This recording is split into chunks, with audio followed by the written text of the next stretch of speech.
Well, welcome everyone, and hello, and good morning, good afternoon, good evening. I am Jan Jarmias, one of your hosts today. I am an integrative health and wellness coach and author who works with people and their pets to help them, to help empower them to overcome health challenges and live healthier lives. And today I'm really honored and blessed to be here with my collaborator and friend, Mary Jane McQueen, the very kind Mary Jane McQueen. And so, Mary Jane, do you want to tell everyone a little bit about yourself and then we will begin? Absolutely. As always, I am always honored to be here with all of you today, and along with my beautiful friend Jan, who really inspires me to shine brightly every day. She's my inspiration for that because "Shine Brightly" is her motto for this year. And so I am the founder of a creative studio, MJ McQueen Creative Studio, where I am on a mission to empower business owners to step into their spotlight and to share their unique gifts with the world. And at the heart of everything I do, as probably most of you know by now, is kindness, empathy, and compassion. And I believe we all have a message inside of us that's really uniquely ours. And I'm here to help co create, help others to bring that message to life. So it's a little bit about me. And happy Friday, everyone. Happy last Friday of the month. Happy last day of the month. And we shall begin. Wonderful, Mary Jane. Thank you. And you have a poem to share with everybody. I do. It's called Don't Hesitate, and it's by Mary Oliver. If you suddenly and unexpectedly feel joy, don't hesitate. Give into it. There are plenty of lives and whole towns destroyed or about to be. We are not wise and not very often kind, and much can never be redeemed. Still, life has some possibility left. Perhaps this is its way of fighting back, that sometimes something happens better than all the riches or power in the world. It could be anything, but very likely you notice it in the instant when love begins. Anyway, that's often the case. Anyway, whatever it is, don't be afraid of its plenty. Joy is not made to be a crumb.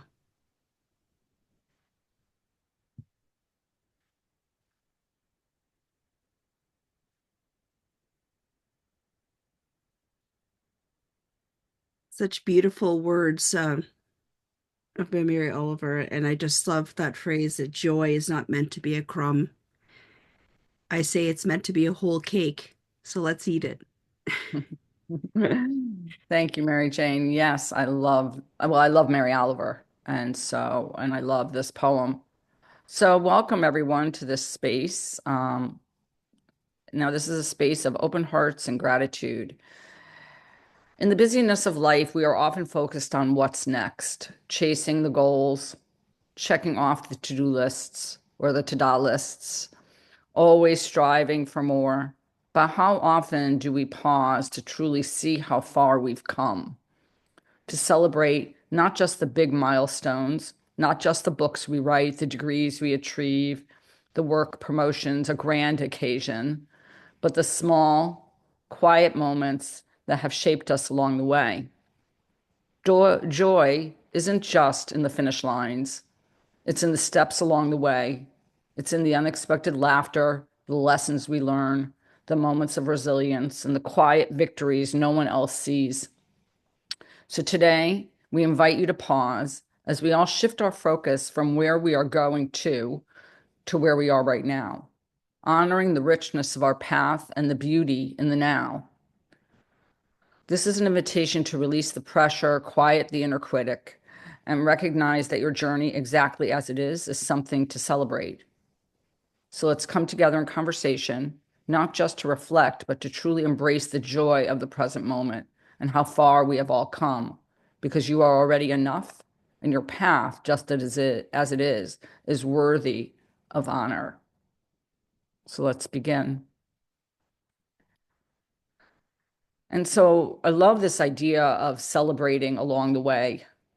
of looking at those moments and really honoring where we are as opposed to where we need to get to. I think about that in my own life. We've spent a number of weeks talking about that kind of achiever mentality or that to-do list or to-do list. And how often do we actually take a moment to actually be with what we've done or that action before we automatically jump into what we need to do next?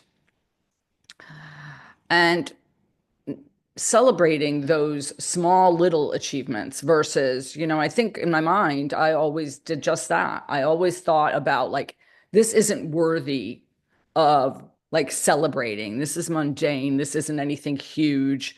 It's not like I mentioned the degree or finishing a chapter or finishing a book. And there were certain things in my life that I didn't felt warranted celebration or joy or pausing to actually notice even. And all of a sudden, after sitting with this over the last couple of weeks or the last month or so, it really has been very apparent to me about pausing and being with what I'm doing versus thinking about what I need to do next and actually celebrating and honoring where that is. And Mary Jane and I share always a series of articles and readings from as we're preparing for these conversations. And there was a really wonderful conversation, a really wonderful thing that I shared yesterday with Mary Jane from Psychology Today. And one of the things that the author talks about is she talks about the fact that she would wake up each day and she would look for one precious moment, which she called a precious moment in her day. And it could be anything, it could be the way the snow glistened, or it could be, hearing birds, but a precious moment where she could actually take a pause and really celebrate the joy of that moment. And so, how she trained her kids to do the same, where she would send them out like on a mission, on a quest on that day to come and find a precious moment and then come back at the end of the day and share it with her. And I just loved that idea of going out into the world and instilling in our youth or people we know that idea of finding something that brings them joy in that day. And so now her son is all grown up. And she says he still texts her every day with a precious moment. And I thought, like, it brings tears to my eyes because I'm just like, wow, like what a quest to go out in the day and to look for those moments, whether it be a conversation with a person or a beautiful collaboration or just waking up and taking a breath. And so, Mary Jane, and then maybe we'll open up the conversation. Yeah, I just really love, oh, I love this. Kimberly was saying definition of joy, a feeling of great pleasure or happiness that comes from success, good fortune, or sense of well-being. And that's really, the well-being aspect is really what we're speaking to, right? Is that taking joy in the simple moments. And like I said, forget about the crumb. And as I think it was Al that was saying it, that instead of a trail of crumbs, there'll be a trail of cakes. So I love that imagery, Al. Thank you for that. Um, but yeah, just taking the pleasure in the small moments, just really, feeling into what it is that brings us joy. And it doesn't have to be complicated. It can be as simple as sipping a cup of tea or a cherished cup of coffee, whatever that may be, watching the world go by. It's just lovely to be able to take those moments, small moments of joy, those little glimmers, as you were speaking to. And I love that practice that she had. Yeah, there was something I was reading also recently where somebody, I think it was for mindfulness and gratitude practice, and they were talking about how each day, especially if they're going out into nature, they think of a color, which of course resonated with me because color and art, kind of goes together. So I I just loved how they chose a color each day, and as they were walking or going about their day, they took special notice of things that were that color, shades of that color, whatever that may be. And it just taking moments and saying, oh, look at that, beautiful flower. Oh, look, this is such a lovely cup of, you know you know, lemonade, whatever it happens to be, they just to whatever the color was. It was just lovely just hearing that because it's a mindfulness practice, but then it's also um just it's a gratitude practice as well, I think. So I just love that. But I that's what think what happens, sorry, Mary Jane, did you have no, something no, else? no, that's it.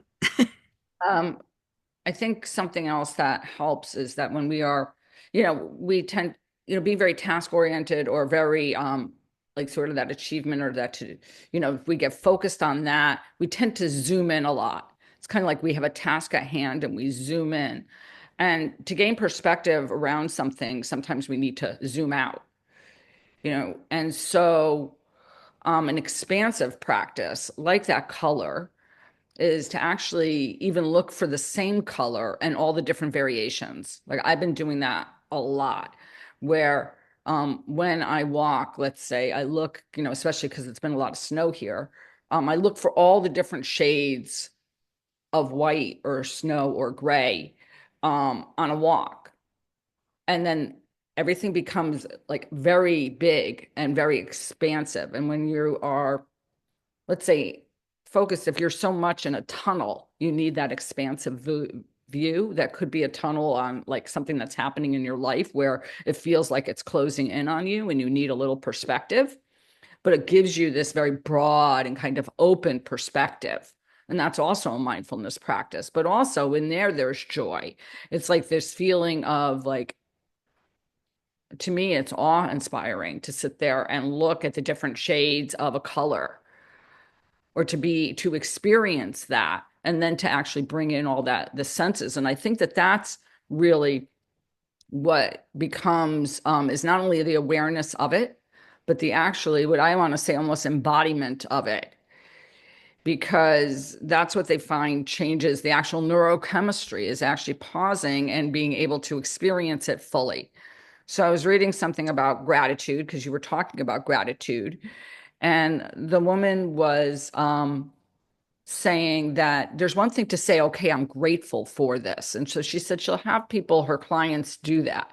But she has them really truly like embody it, like to feel it in their body. Where do they feel that gratitude? What was happening?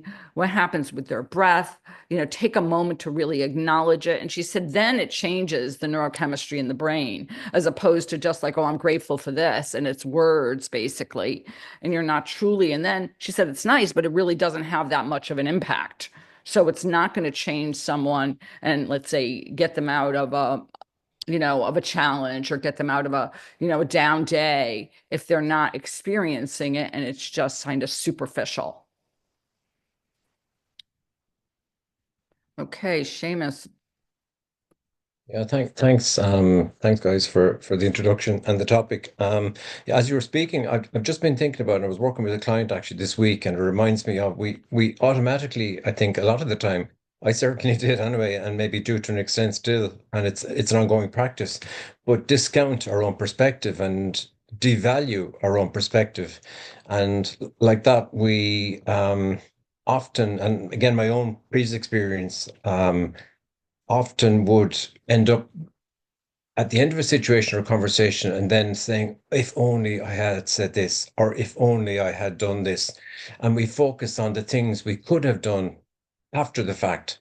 And I think as you were speaking, I was thinking there's great power. And this client came to mind as well about the opportunity is in the heat of the moment to actually create that space and that pause to actually make a choice, back to that word choice, of saying or taking a stand for something that we, for some reason before we didn't or couldn't feel we couldn't share our perspective. And it's back to honoring the gift of our perspective.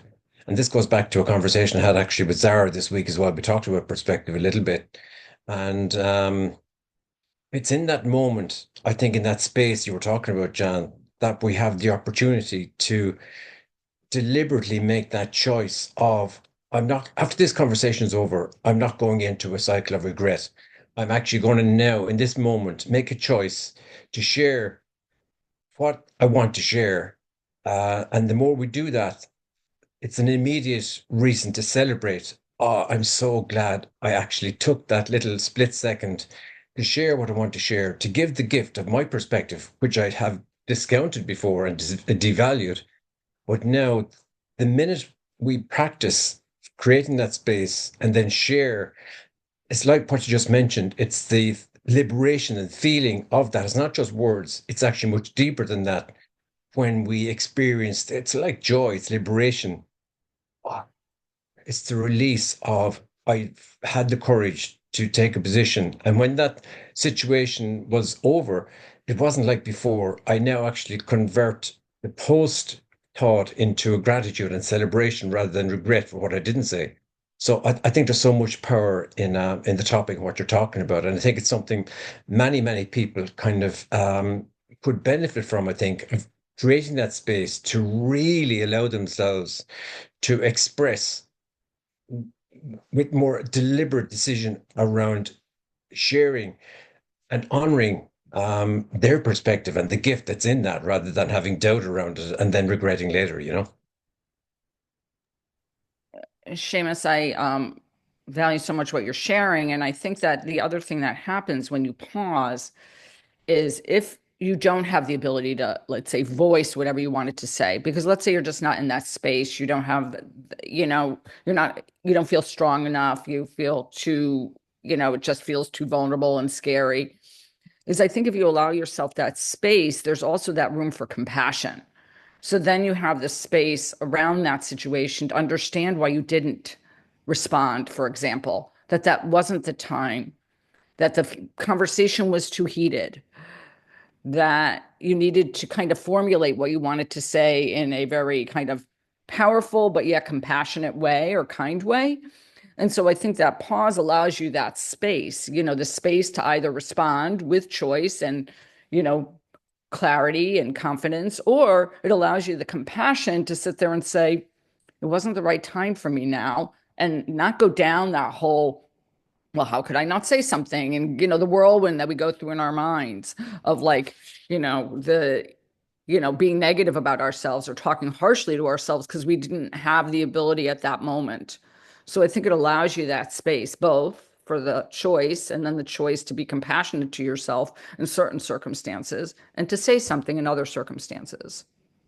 No, that's a really good point, John, because I think it's exactly that. It's choice. If and having the space to say I'm making, and again, it's important, I think, in that space to have clarity. And I think the more you practice it, the more discerning and sure you can be about, yes, it's time to speak, or no, do you know what? I haven't fully thought this through. I'm just going to engage with what's being shared. It might have triggered an emotion or I'm feeling upset about something, but you know what? Now is the best time. And exactly what you described there. I think that space, and goes back to Viktor Frankl, and Susan David uses this all the time around, between stimulus and response. There's a gap, and in that gap is our freedom to choose, And I couldn't agree more with what you just said there. So again, it's the invitation to gain clarity, to create a space to act or not act, basically. So yeah, I think that's a really good point, John.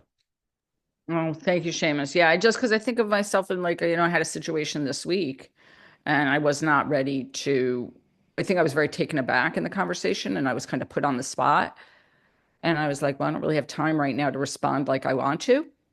And so I'm just going to be quiet. And then I got off and I wasn't overly critical about that either because I thought to myself, well, it just wasn't the time right now. And then I had another circumstance like a few weeks ago and I responded right away. It was kind of like, it was a very clear boundary I had to set. And I was like, okay, I have to set this boundary. Like this person is crossing the line at this moment. And I just said something very kind. And I said, like, but it was really this idea of, that pause to be able to make that choice. And so, Kimberly, please.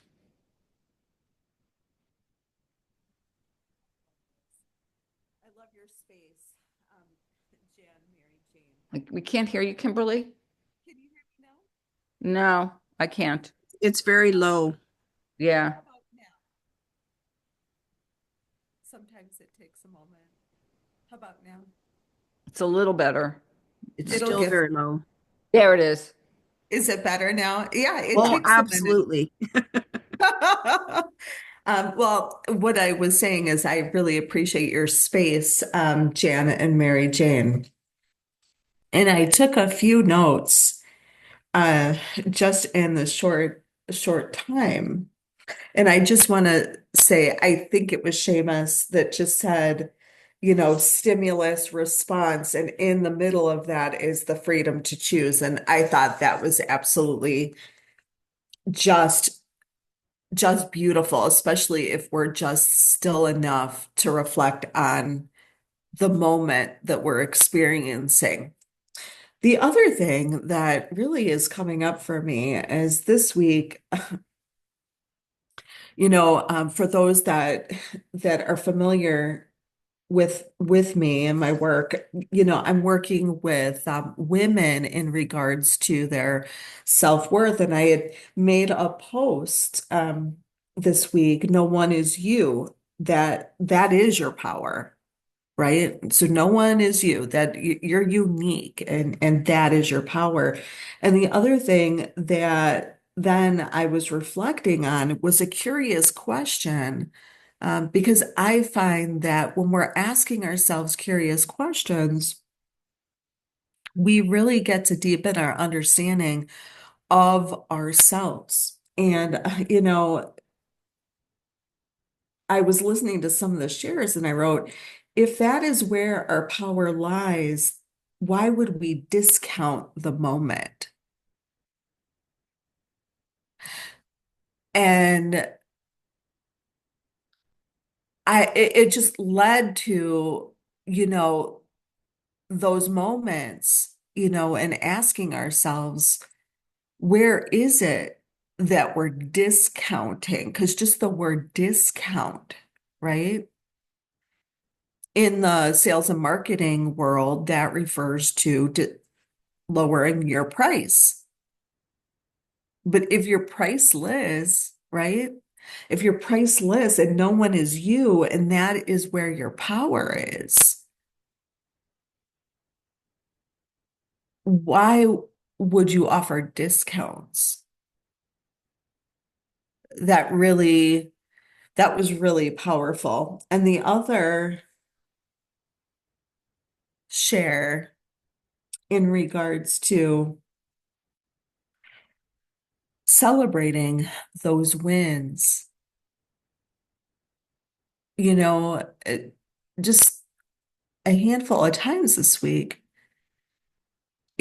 just in the practice of listening to others, I could, there was so much to celebrate. And I'm not talking in regards to myself. I'm talking in regards to the wins that those around me were experiencing. And it was Jan's share of walking in the snow and observing the different shades of that that really had me tuning into that truly. Because just like Jan was walking through the snow, and I can visualize it, right? And just kind of noticing the different gradients in the snow, that was a similar experience that I had this week of just being in active listening, deep listening, and observing all the wins that those around me were having. So this is just absolutely beautiful. Thank you. Thank you so much, Kimberly, for that share. And one of the things you said just really, I think you said if our power is in the now, basically, is in the moment, is in the now, why would we give it away, basically? Why would we not be in the now? And I think because we're trained not to, people, I don't want to get political and I don't want to but people can't control you if you're in the now and you're in your power. I mean, that's the, to me, the basic truth, and we're very used to or trained to kind of almost give up our power, like to just offer it out to somebody else. I mean, I see it in the healthcare world all the time, in health and wellness, where we're trained to kind of say that the doctor's going to fix me or the health professionals are going to fix me. And I always said, people know it's your job to fix you. As you know, you know you best. No one else knows you like you know you. But that there was no way to manipulate anyone if they're in that space. And so I think that that's where it comes from. I don't think we're trained and we're taught and we're brought up and we're in a culture for a lot of people are not in that culture to actually, be in that space. I love what your idea of observing people and pausing. And I think that I look at it and I love that you were looking outward. I mean, I think this week I spent a lot of time looking inward. Um, and that pause of being able to reflect on, you know, pausing and recognizing where I was and that I had to practice self-compassion. I had to kind of step back. Many of you know that yesterday was the anniversary of my dad's passing, 2 years yesterday. And I had a friend who sent me a message and said, asked me how I was doing. And I said, I'm okay. And then she said, just remember to give yourself space and compassion today. And so I think that that's how I went around. I mean, was back and forth with Mary Jane a few times on something. And I was just like, this is just too much for my brain today. Like it was just too much. It was too confusing. I couldn't really think clearly. I was like, and then almost laughing. It was like, but that's okay, because of the space that I was in, and I'm not going to deny myself that space. And that's where the power came in, was the power to have compassion or the power to actually allow myself to have that pause or space. And today I feel a lot sharper, you know, and honoring that, but it's actually being able to see where we are before no matter what we do, right? So we don't get on autopilot and we just don't move because, we're supposed to move. It's so true, Jan. I yes, it was quite interesting, wasn't it? Us trying to navigate, going, okay, this is just too much for today. But we were speaking to the point that we spoke in conversation about a few weeks back was about giving ourselves grace, allowing ourselves the grace to move through those days where, we may not be feeling 100% our best, but at the same time, taking in those little moments of joy that can at least help us reconnect to ourselves and allowing that thing of being able to slow down when it's necessary and just appreciating um, those small, profound moments. It's just really great. And sharing a laugh is always a good way to share joy, because it's a two-sided coin, right? There's the sorrow and the missing on one side, and then there's the joy and the laughter on the other side, and they're very easily interchanged in rapid succession. So I love that, Jan.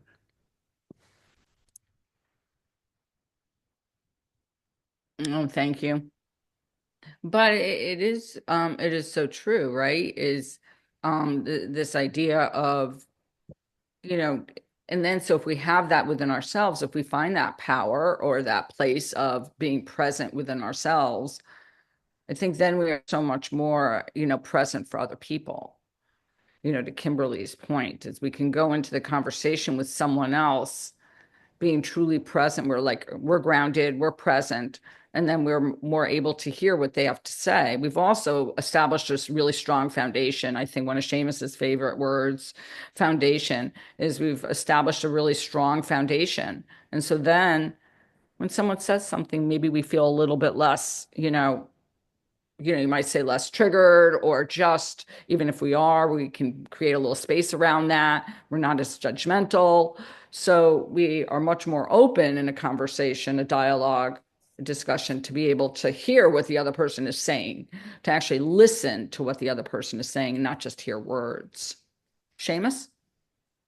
Yeah, thanks. Yeah, I'm thinking a lot. There's a couple of kind of different perspectives. But the one is that related to like the discount, and Kimberly touched on this as well about the discounting and the energy, um, and the space we're in when we're operating from that space or engaging with someone from a space of not valuing or honoring our own perspective and the gift we have that we don't bring to the table when we discount and don't allow ourselves to share a perspective.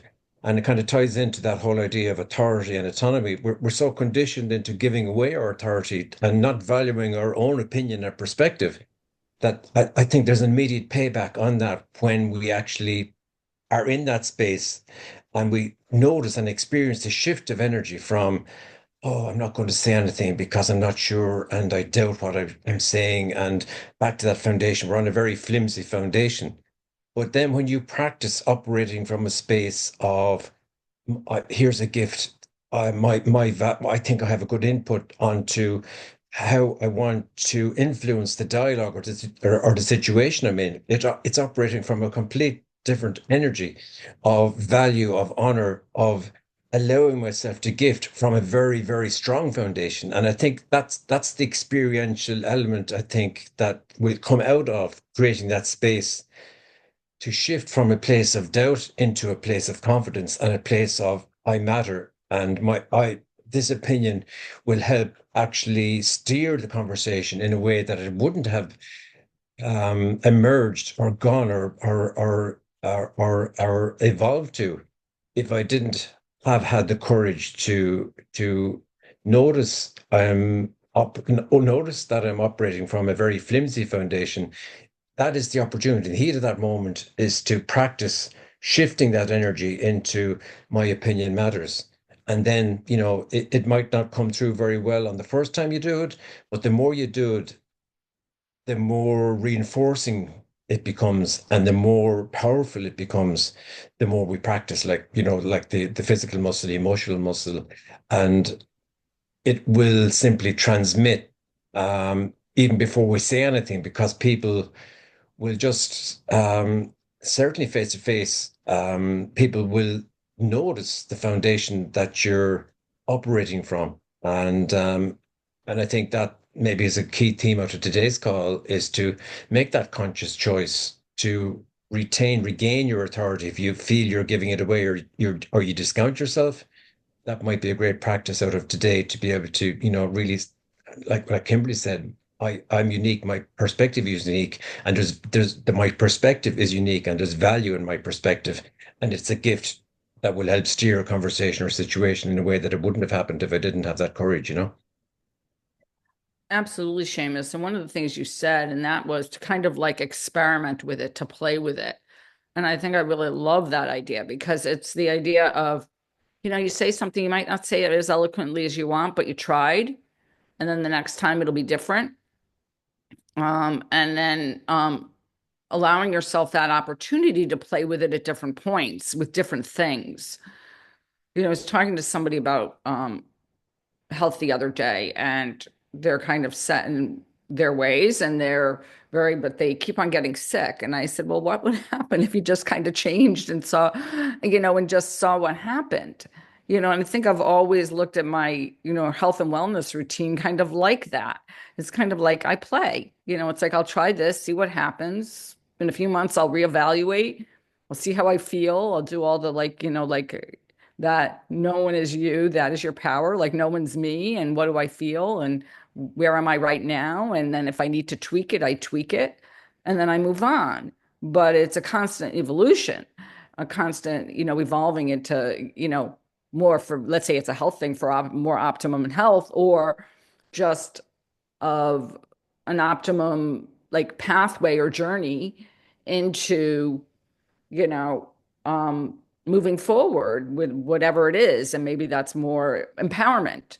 And so, but it's a play. And if you wait to act, then you never move anywhere. And the likelihood that the decision, you can sit and ponder whether it's right or wrong forever. But, you're still stuck in the same place then. Mary Jane, did you want to share something? Yeah, it's as I do sometimes when I feel called called to, I pulled a card for our group. And it's really funny because the theme of what we've been speaking to the last few minutes is really about calling back your power.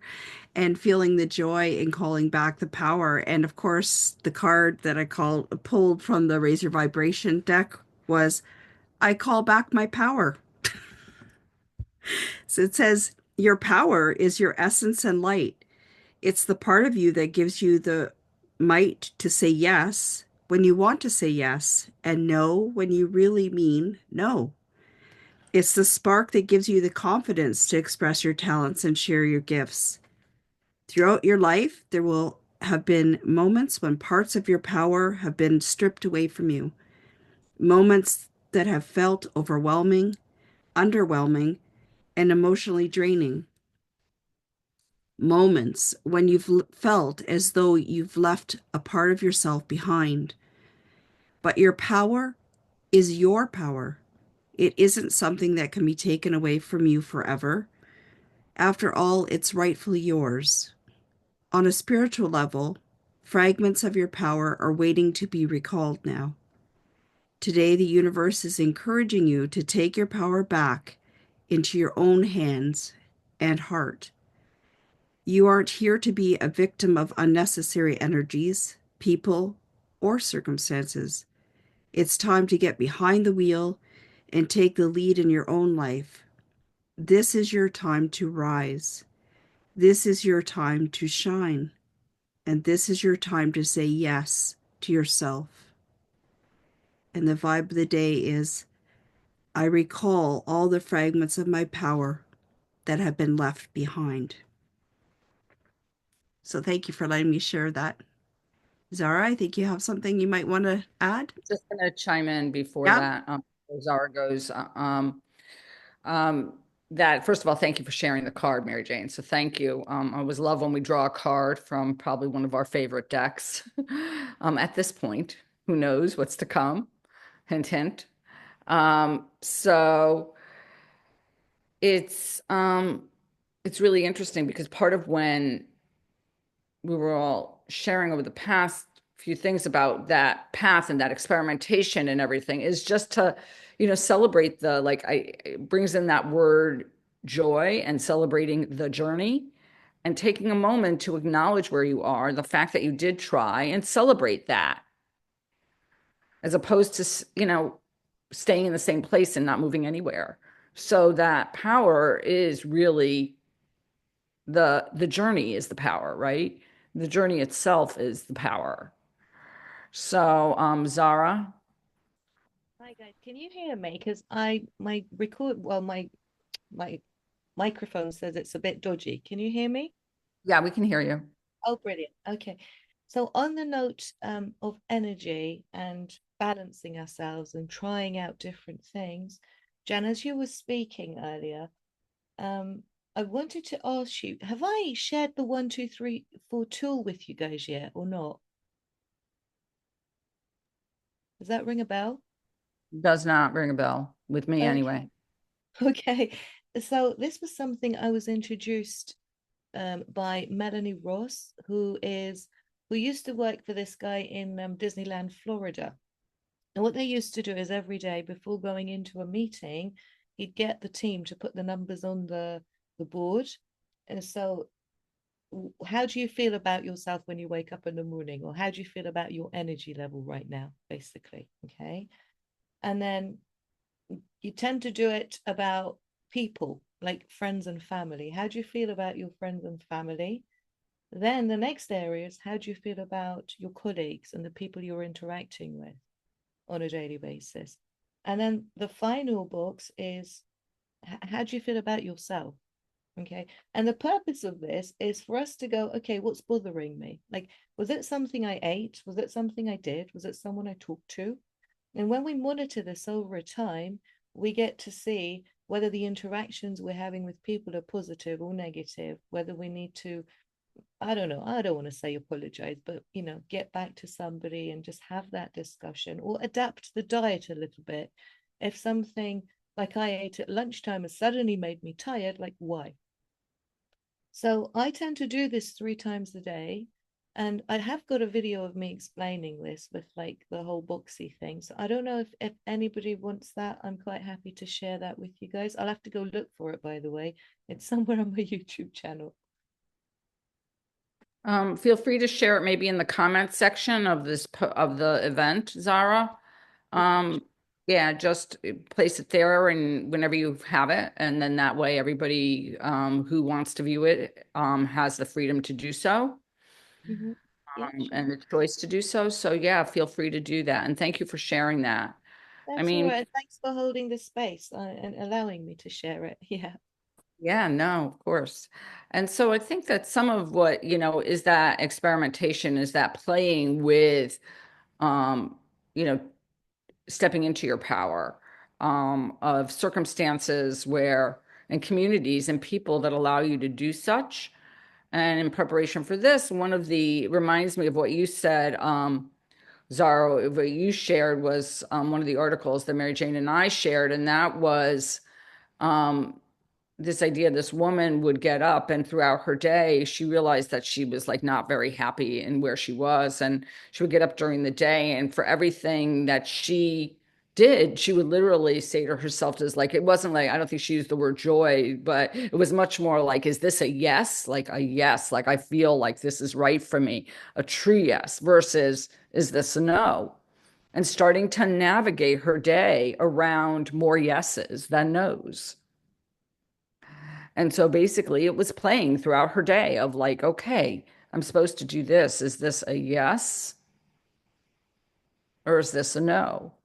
Now, we all have some things that we don't really want to do. Maybe we don't find joy in, but then couldn't we shift our or reframe the way we think about that task, or the way we think about whatever that is,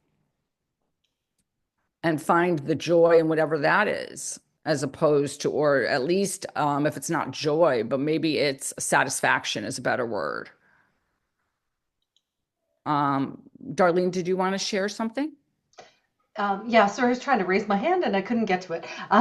Yes, I think in what you just said, it just made me think of the fact that when we pause and when we have moments where, like you said, where we try to decipher, is this joyful, is this not? It also allows us, right, when we slow everything down a bit and are not so reactive, we have that opportunity to bring in that curiosity and sit with it in a way that I know for myself lately, it's been a number of times throughout the day where if I feel myself elevated and if I feel that self-talk making me, feel like I'm not good enough, or why did I do that, or something's taking my power away, it's an opportunity to kind of self-reflect on, why am I feeling like that too? Is there something more to that that's perhaps triggered me in that moment, and that's why it's not feeling so good?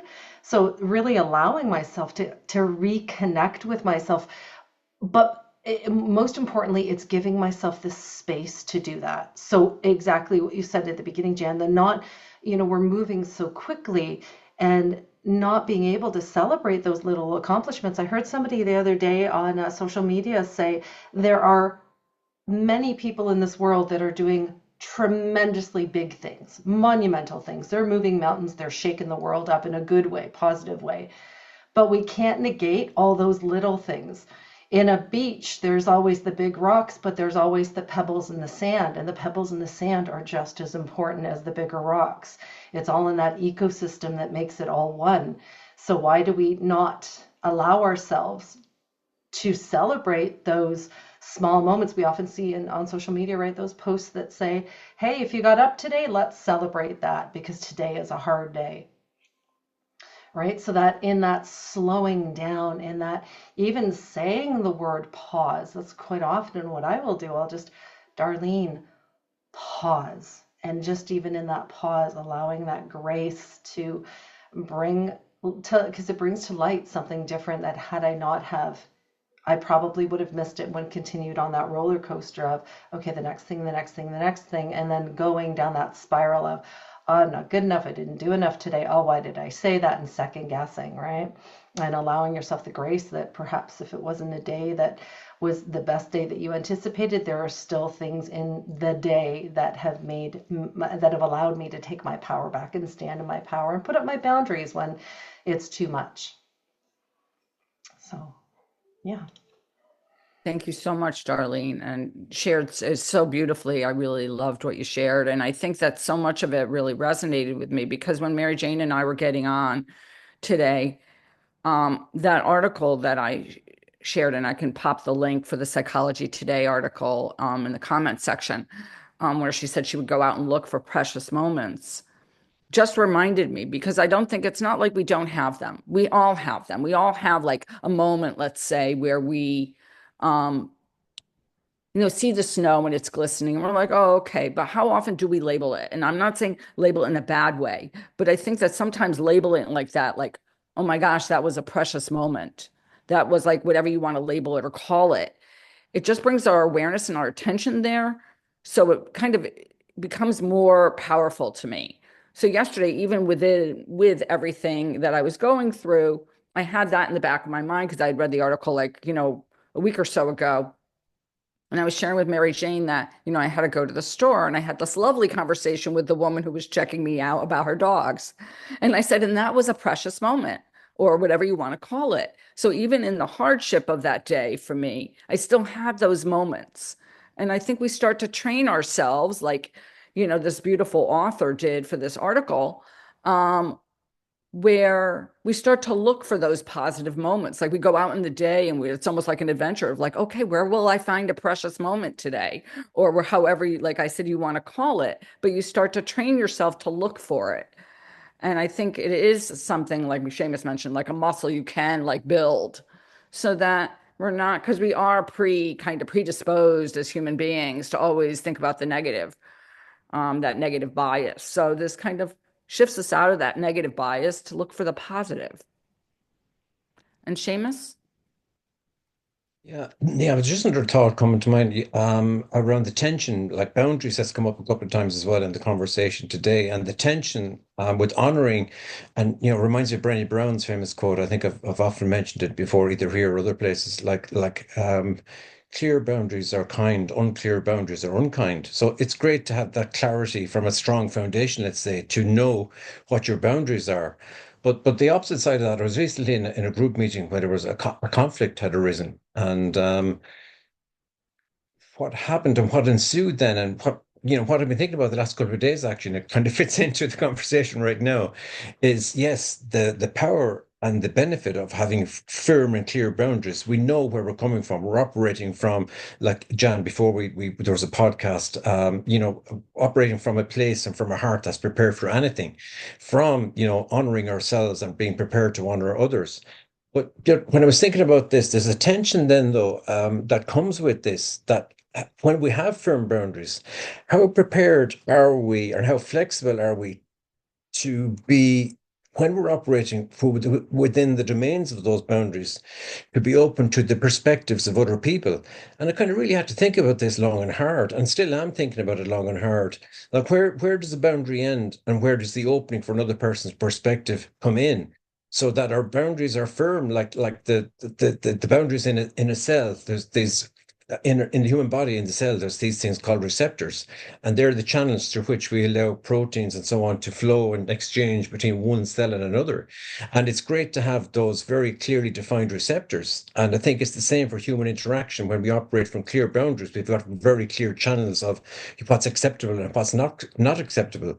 So I think it's a great question, kind of to think about when we're operating with clarity and honoring ourselves.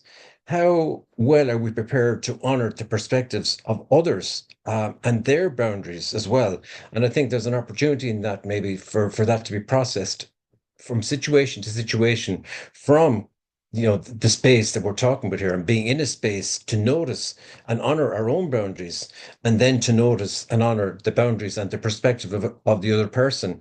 And then in every situation, I think through that process, when both cells, if you want, or both people are kind of creating that handshake protocol of acknowledging the other, that both lead to a dialogue that Joseph Jarowski often talked about. That's where the magic happens, when both cells, both people are honoring their own boundaries, but prepared as well in some flexible way to be able to see and honor the perspective of the other person, even maybe at times when that goes against what looks like their core values of the boundary on which they're operating from, you know?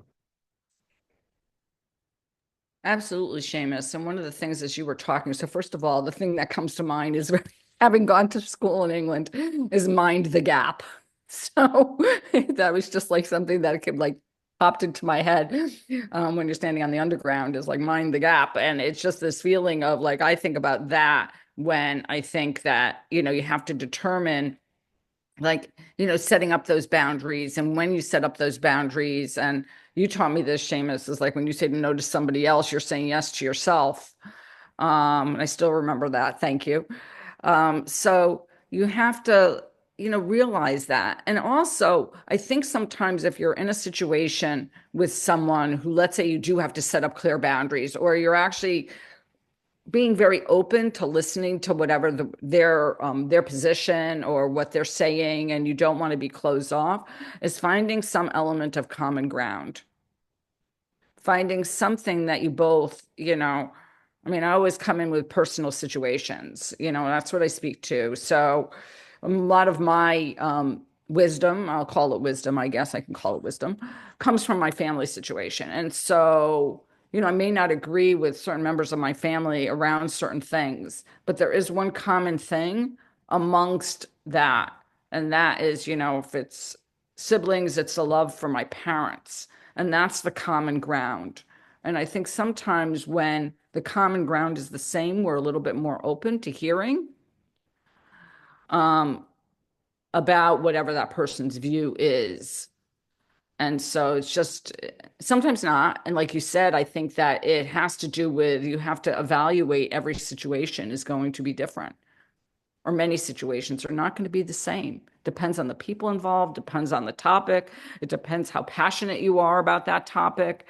It depends on whether you cross the person that's sitting opposite you. Like when I had to set my boundary a few weeks ago, person I'm very, very close to. And I had to sit there and basically they were crossing a line. And I knew there was the potential that if I wasn't strong in my boundary, it was going to get like they were going to come in even more or say what they were saying even more. And I was like, this is something that's not going to like, this is definitely too far. Like, and I had to like kind of shut it down and say, don't go there, basically.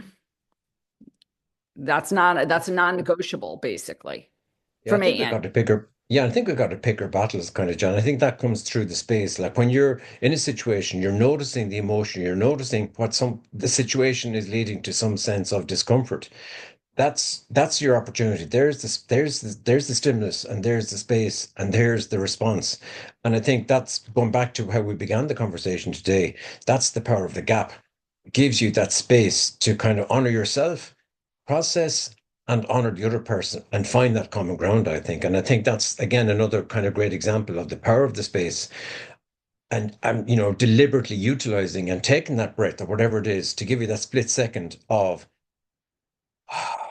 okay, now I'm going to act, say something that I feel is the right thing to say, or do you know what? I haven't fully thought this through, and I'm just going to not let it go, but make sure that, whatever the statement is that emerges in that gap, that it's going to be the right thing rather than blurting at something that was unthought of, I guess, but by not creating that space in the first place. So I think the space is the magic. Absolutely. And I think it's being able to voice that. I was I'm doing a program and I was in on Sunday and he said there's nothing wrong with parking something on a shelf for a little while and just saying, you know, I really want to have this conversation, but now is not the time, or however you want to phrase it. And being able to give yourself that pause or that space to be able to come up with it. But saying, you know, in this moment when I'm in the heat, when you're in the heat of the moment, a lot of the times it's not the time. Because usually you're coming from a place of very, sort of powerful energy, and you need to kind of tone it down and kind of come and pause and breathe and formulate and digest, and then you can come back and say, okay, and then you kind of meet up again. But there is great power in sitting there and deciding when is the right time. So, anybody else? Mary Jane, did you want to share anything? No, I'm quite enjoying listening to all the pearls of wisdom that people are sharing today, and just loving. Uh, well, here we are in the small moments, taking the joy of listening. How's that? But I do truly am enjoying the many insights and stuff that people are sharing. It's just lovely. Um, and it's lovely to be in here and sharing the simple joy of being with other kind-hearted, compassionate people, um, making their own way in the world and sharing a little bit of space and time with us. I love this. Thank you so much.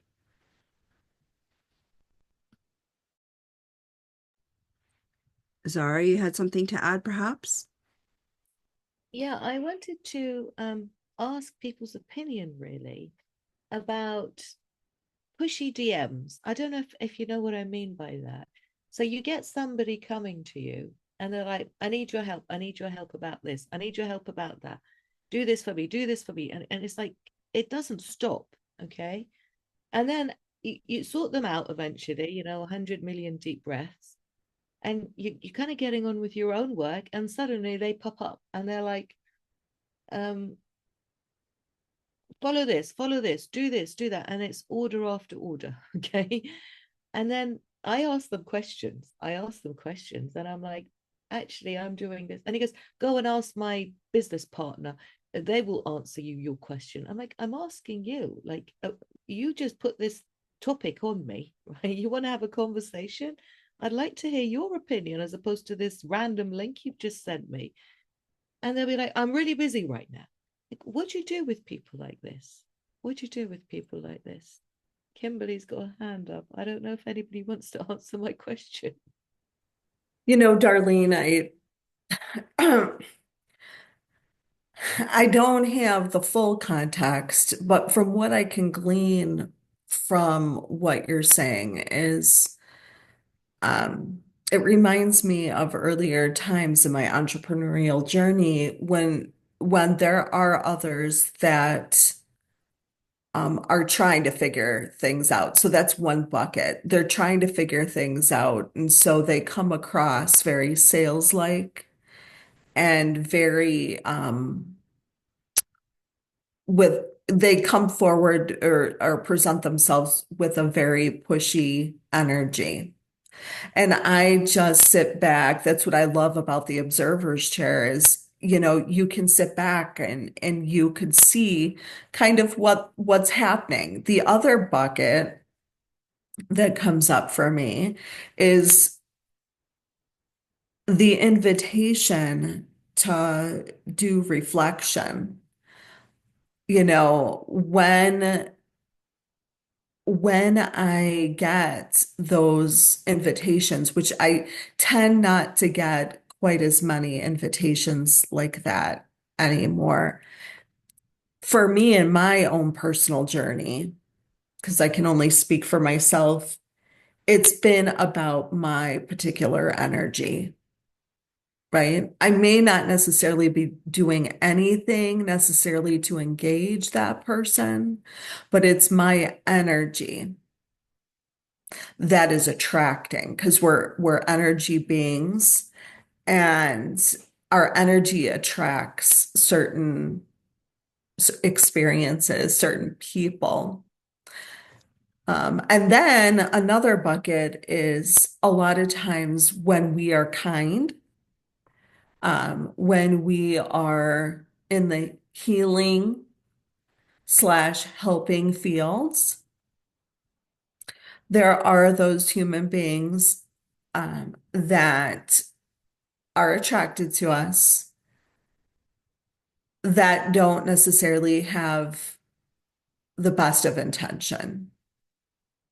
And that's what I love about Jan's and Mary Jane's space and a lot of other spaces that I curate and participate in is that there are communities where we can go and feel safe, to express ourselves genuinely, authentically, so that we can um, own our power, like we were talking about today, so that we can experience more of those joyful moments.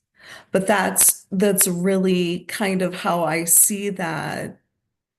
And I thought putting it in buckets because again, I didn't have the full context, but that's kind of what I was hearing. Um, so I hope that was helpful. Yeah, it was. I mean, I understand. I think there's a lot of energy vampires out there. I think that's what you were referring to. Now, yesterday, just to give a slight more context to this, yesterday, that's if it's okay. It was help, help, help. I need this, I need that. Follow this, do that. And can you sort out this guy with, and this person they want me to find for them. It's not even on LinkedIn. And they want me to go through Fiverr. I don't do Fiverr.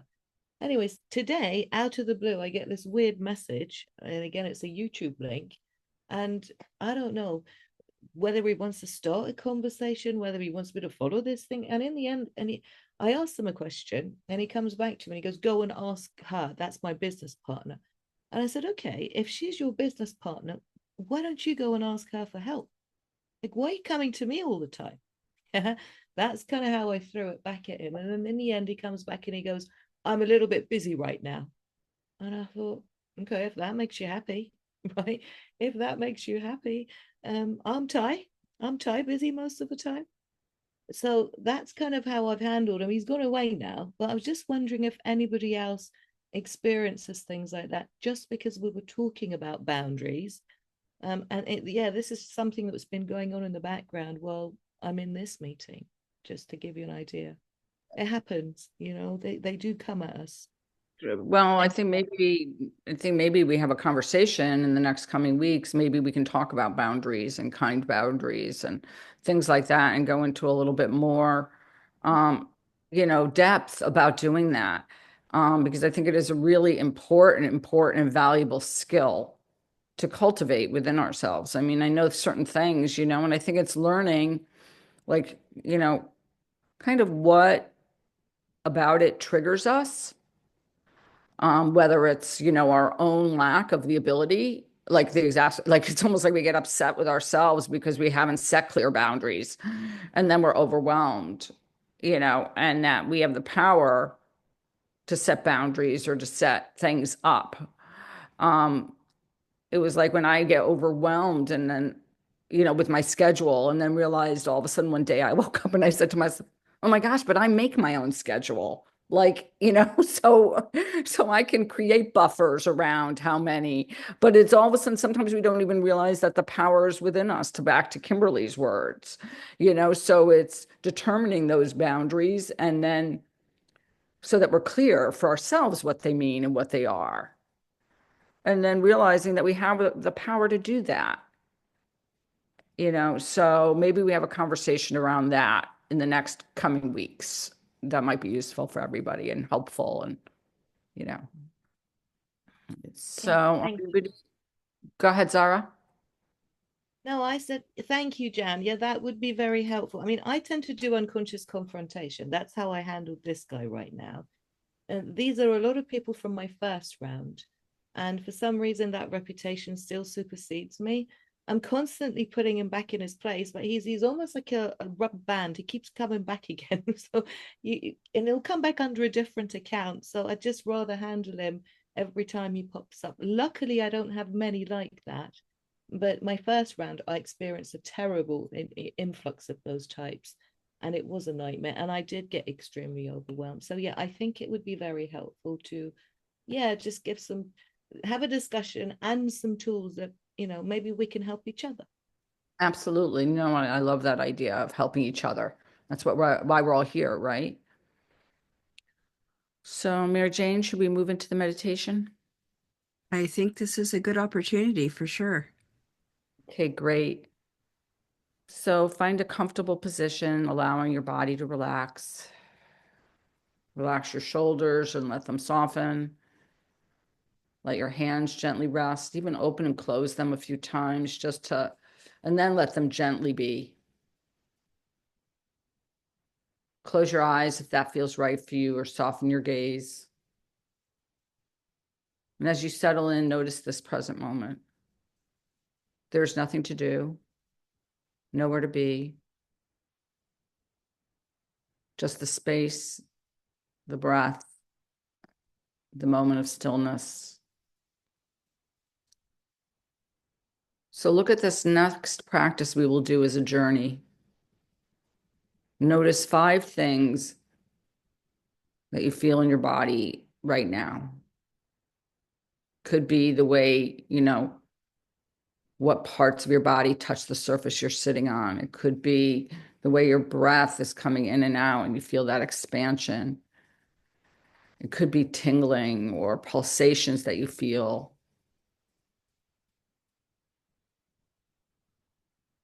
Next, notice 5 things you hear. My voice, maybe the sounds in your home, the sounds outside your home, people, pets. Now notice one cycle of your breath from the beginning of the inhale to the end of the exhale.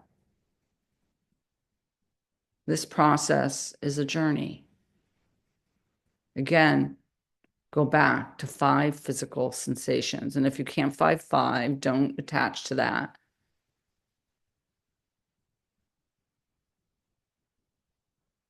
Shift your awareness to 5 things you hear.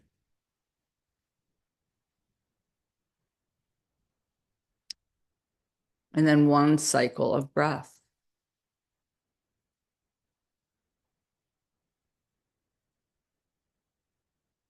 Now go to the physical sensation and notice if you can, what you hear at the same time. And then one cycle of breath. Repeat this. A physical sensation, a sound at the same time, the cycle of one breath. Now see if you can merge all 3. Physical sensation with the sound and a cycle of a breath. And then again, continue this at your own pace for 2 more cycles.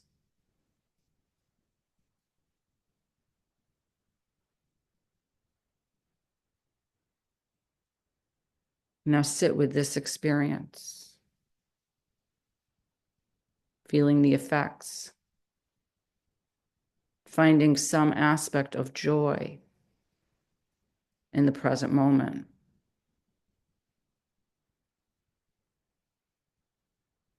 Savoring the experience of this journey.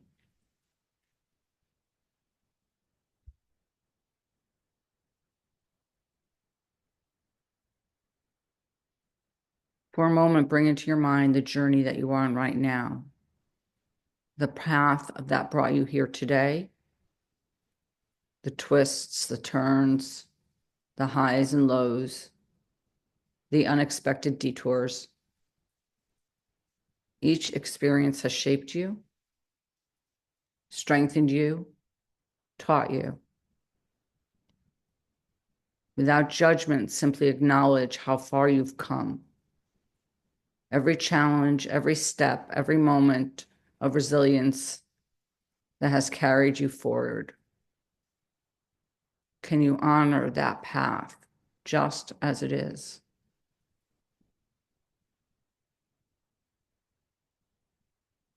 Remember that joy is not something to chase.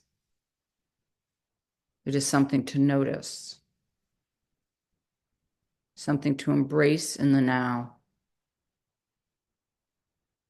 It lives in the simple moments, in gratitude and presence.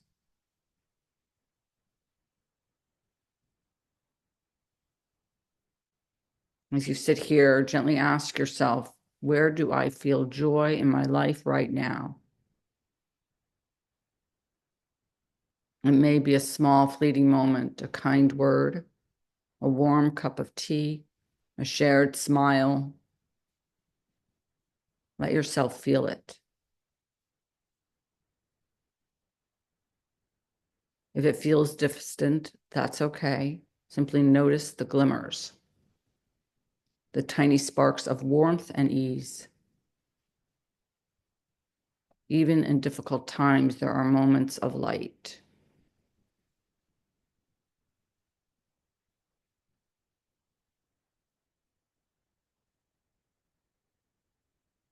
As we prepare to return, take a moment of gratitude for yourself, for your path, for this moment of presence. Gently bring your awareness back to your surroundings. Feel free to wiggle fingers and toes. Take a deep breath, and when it feels right, open your eyes. Joy in the journey. Every moment is worth honoring. So take a moment to reach out to Mary Jane and I over the next few weeks, the next week. We would love to hear from you. We have a workshop coming up on March 22nd. Springtime renewal, a fresh start for the mind, body, and soul. March 22nd at 2 p.m. Yeah, feel free to connect, have a conversation. We would love to hear from you. And in the meantime, have a wonderful week, many blessings. Go out and find glimmers of joy. Feel free to share them in the comment section. And have a great weekend and a great week.